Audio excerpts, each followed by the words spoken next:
I don't know why the Catholic Church still has members. As many people as they've harmed throughout history, all of the kids that they have touched, all of the people's lives that they have destroyed, how do they even still have members? I understand that they still want to be an entity. They are raking in hand over fist money. I get that. But I don't understand why the members keep going, giving them money so that they have money for tithes, money as tithes to pay off all these abuse victims. Why do the members of the Catholic Church keep funding these these predators? All right, so the Catholic Church still failing to ensure clerical abuse is reported, Pope Francis's commission says. Once again, I'm going to ask the question, why do members keep going to give tithes to these people who are abusing people and then covering it up and then paying victims? Parts of the Roman Catholic Church are still failing to ensure clerical SA is reported adequately. Pope Francis's Commission for Child Protection said Tuesday, raising concerns about a lack of transparency in the Vatican's handling of cases. In its first annual report, the Pontifical Commission for the Protection of Minors surveys safeguarding protocols from bishops in 17 different parts of the world, along with how the church's central administration processes cases. At times, the commission found a troubling lack of reporting structures and victim survivor accompaniment services, the report said.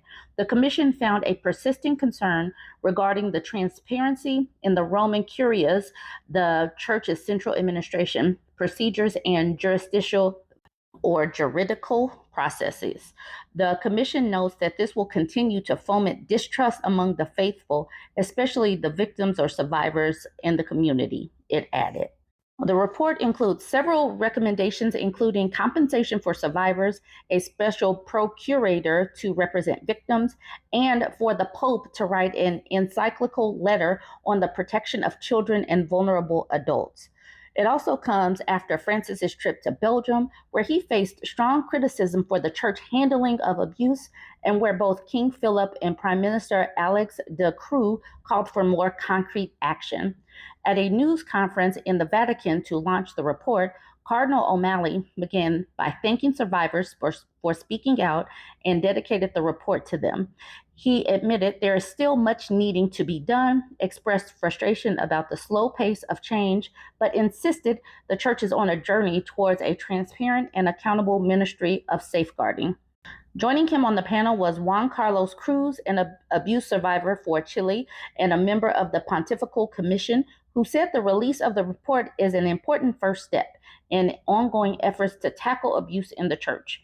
He also thanked Pope Francis for caring for survivors and being invested in tackling the problem. On the lack of transparency in the Vatican's handling of abuse, Cruz said that not giving information to survivors and having opaque investigations is a form of re-trauma to survivors. He pointed out that the Commission's report had made recommendations to tackle this. The production of the report was led by Maud de Boer Buguccio. If I butchered that, I'm so sorry.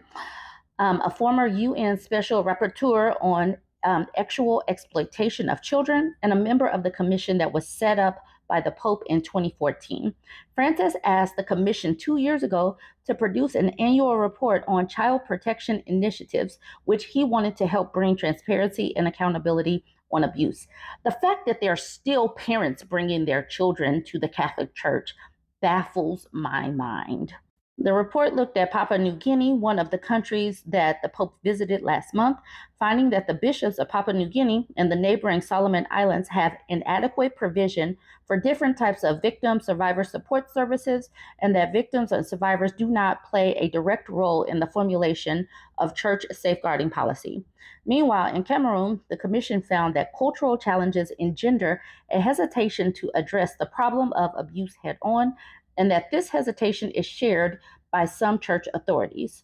The Commission's report includes criticism of the Vatican office responsible for dealing with clerical SA cases saying that a lack of transparency and lengthy procedures can be a source of re-traumatization of victims. It said this body, the Dicastery for the Doctrine of the Faith, had only publicly shared limited statistical information on its activities. And when it came to the Vatican office responsible for clergy, the report cited a concern that psychological assessment for future priests may be downplayed in the vetting process, the vetting procedures. The report also cites concerns about anti-abuse procedures inside the church's global charitable arm, Caritas, and citing the case of Luke Delf, who CNN reported was accused of abusing children while director of Caritas in the Central African Republic. The Vatican Commission for Protecting Minors is led by Cardinal Sean O'Malley, the retired Archbishop of Boston, who has taken a significant role in the church's response to the scourge of clerical SA.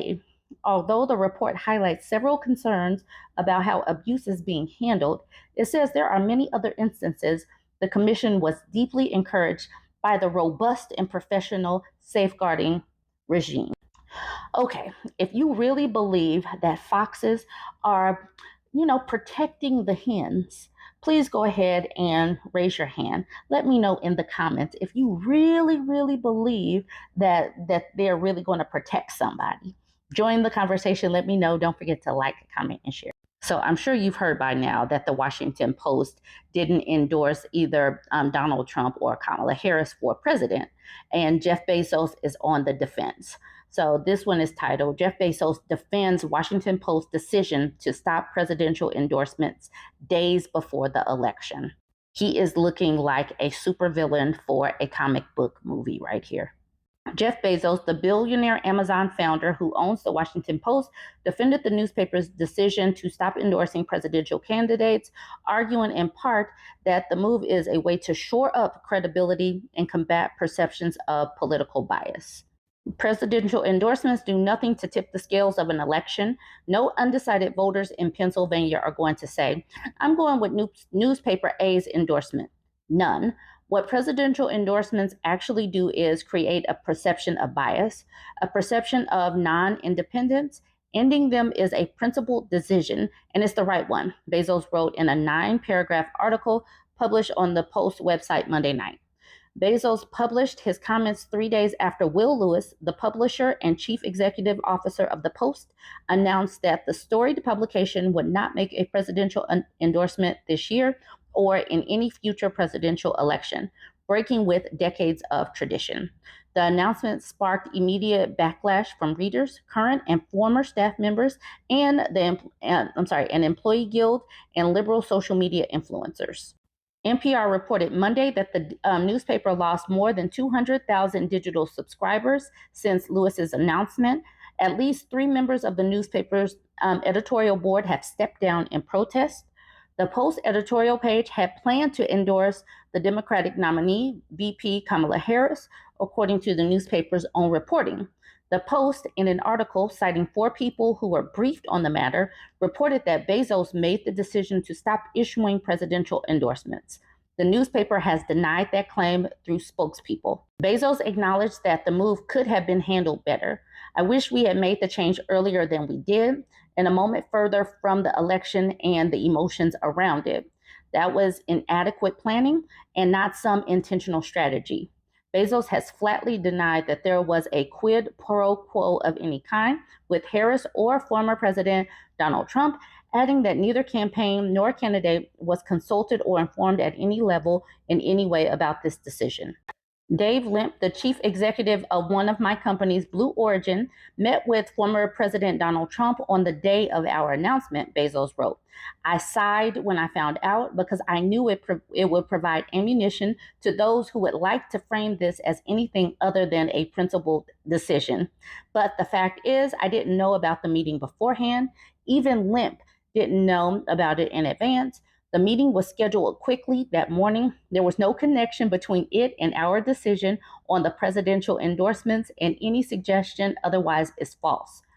Bezos, who purchased the Post for $250 million in 2013, insisted that he would not use the publication as a vehicle for his personal interests and argued that the 146-year-old newspaper will need to exercise new muscles to stay commercially competitive and culturally current. While I do not and will not push my personal interests, I will also not allow this paper to stay on autopilot and fade into irrelevance, overtaken by unresearched podcasts and social media barbs, not without a fight. It's too important. The stakes are too high. Now more than ever, the world needs a credible, trusted, independent voice. And where better for that voice to originate than the capital city of the most important country in the world? Members of the editorial board who announced their resignations earlier Monday said they believed it was imperative for the newspaper to formally back Harris over Trump, whom they described as a threat to American democracy and the free press. I believe we face a very real threat of autocracy in the candidacy of Donald Trump, contributing editor David Hoffman wrote in a resignation letter to David Shipley, the editor of the editorial page. I find it untenable and unconscionable that we have lost our voice at this perilous moment.